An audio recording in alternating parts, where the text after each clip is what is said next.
Hello, in this video I want to show you how to open and change network and internet settings on Google Chromecast 4.0. And to do this, you'll need to navigate to the right, open up your settings.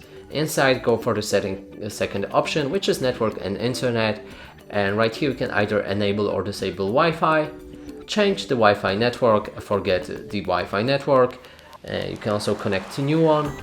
You can use a quick connect by scanning the QR code, add a new network with manual specifications, and also enable or disable scanning, always available.